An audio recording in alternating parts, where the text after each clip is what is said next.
People today want to trust their leader. And to trust your leader, you've got to know who that is.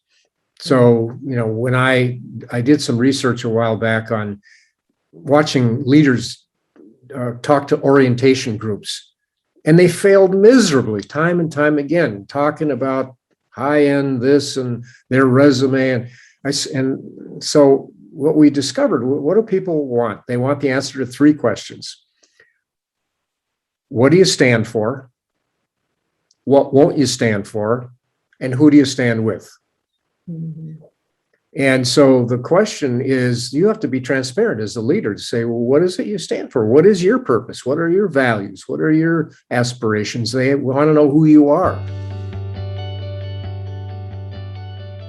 Let me share with you how that actually absolutely shone through during COVID.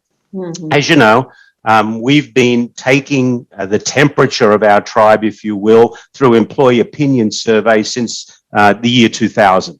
And we have an employee engagement number of 93%.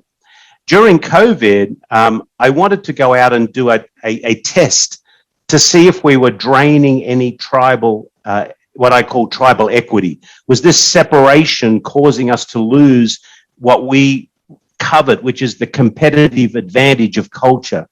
So we went out and we went out to the tribe globally and we asked them. And one number that came back, every number that we test came back equal to or greater than before. But here's one that really, really rocked me. It came back at 98%. And here we are right in the middle of COVID. And here it is. I am excited about the company's future. Right in the middle of COVID, 98% of our tribe said they were excited about the company's future. And I went, wow, why is that so? Why would that be real? And when we went and dug into it, it's because they were saying, as a tribe, we came together and kept our promise to protect and feed each other. And if we can get through this, nothing can stop us. I am excited about the future. And I was so excited when I saw that result. It was so exciting. So to me, Brooke, to just lay the foundation, purpose is fundamental to work and to being a human being. And when we remove purpose from the workplace, we dehumanize it. Colors is a for-profit brewery with a closely knit social mission to unite gang rivals and decrease violence in our city while uniting communities across the country. And so our goal is twofold. Of course, we want to sell great beer, but we believe through beer, we can unify people. And if gang can unify, then that means that people across cultural divides, people across different socioeconomic status, demographics, and educational levels can also unite. And so we're peacekeepers, but we're also unifiers. And we believe that we are not just selling beer, but beer for a better world. We are 4 founders, and we used to work in a big corporate structure. And then, let's say, most people who work in corporate structures reflect on that and say, okay, if I would be an entrepreneur myself, how would I manage or build a company? So the second part is that we said when we started the company, we didn't want to be micromanaged.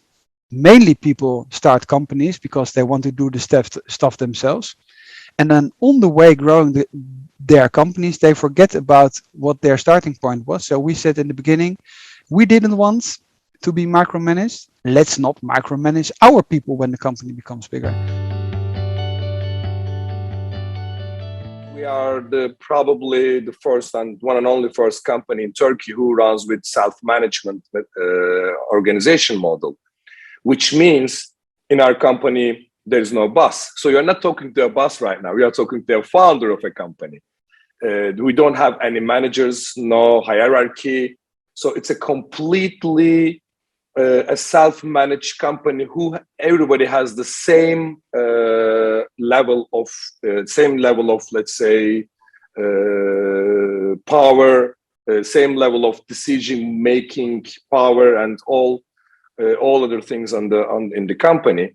So when we talk about the purpose of the company, it needed a very high level of creativeness and the creativeness and the innovation. So the way how we are managing in the company is giving a great opportunity to people express themselves as how they are. Means like without any hierarchy, they can really become very creative and very innovative. It was a period of transformation I went through where I had some revelations that awakened me to this truly human leadership. And again, the first one was in 1997. Again, I'd had a very traditional career and I was very successful financially. And I was, generally a nice person and I had a nice business, but it wasn't a purposeful business. It was the traditional creating profits and share value, very much what I was taught in my undergraduate degree in accounting, my MBA program from Michigan, and my work at Price Waterhouse, and then joining this company.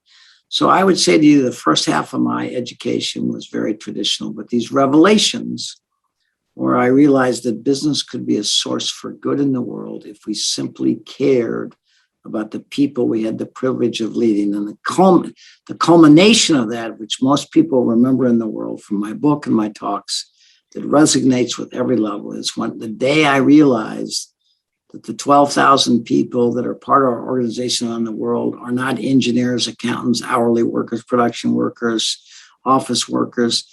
They're somebody's precious child that's been placed in our care, and that the way we would treat those people would profoundly affect the way they would go home and treat their spouses and their children and behave in our community. So